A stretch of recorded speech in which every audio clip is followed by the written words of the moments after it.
Bismillahirrahmanirrahim. Assalamualaikum warahmatullahi wabarakatuh. Hamdan wa syukrunillah, la haula wala quwata illa billah, asyhadu alla ilallah, asyhadu anna Muhammadan abduhu wa rasuluh. Puji syukur kehadiran Allah Subhanahu wa taala yang telah memberikan kita limpahan rahmat serta hidayahnya sehingganya kita masih bisa beriman hingga saat ini, sehingganya kita masih bisa berpuasa di bulan ini, bertemu bulan puasa hingga hari ini. Kemudian sholawat serta salam tak lupa kita sanjung agungkan pada habibina wa nabiyina wa rasulina Muhammad sallallahu alaihi wasallam yang telah membawa kita dari zaman jahiliyah menuju zaman Islamiyah. Dan insya Allah kita yang ada di sini yang selalu mengerjakan sunnah-sunnahnya, yang selalu mengikuti apa yang dilakukan Rasulullah sallallahu alaihi wasallam, di akhirat kelak insya Allah kita semua akan mendapatkan syafaatnya di yaumil kelak nanti. Amin Allahumma amin.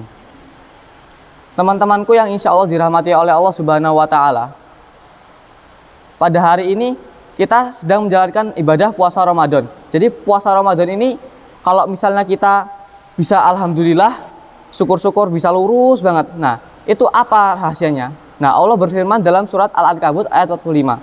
Potongan ayatnya, inna sholata tanha anil fahsya iwal mungkar.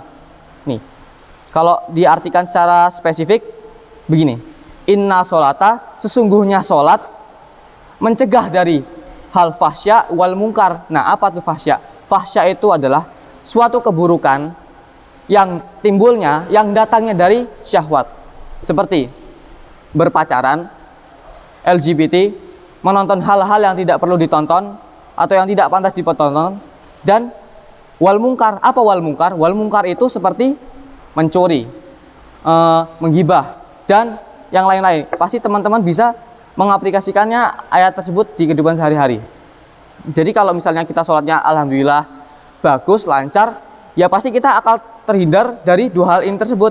Nah, Imam An-Nawawi Al-Batani dalam kitab Muraqayah Al-Ubudiyah, syarah dari kitab Bidayatul Hidayah karangan Abu Hamid Muhammad Al-Ghazali mengatakan begini, Imam Al-Ghazali, tarkul ma'asi asaddu minal ibadah, min fi'al ibadah. Jadi gini, meninggalkan maksiat lebih susah daripada melakukan ibadah. Gini contohnya, kalau kita melakukan hal yang lebih berat, maksiat kan kalau Imam Al-Ghazali mengatakan lebih berat daripada ibadah. Jadi konsekuensinya apa? Jadi konsekuensinya ketika kita meninggalkan suatu ibadah, maka ujungnya pasti lebih banyak pahalanya, maka pahalanya pasti akan lebih besar daripada melakukan ibadah. Gini, kalau misalnya kita melihat teman kita di bulan puasa, turu. Nah, siapa tahu turunya dia ini bisa mendatangkan,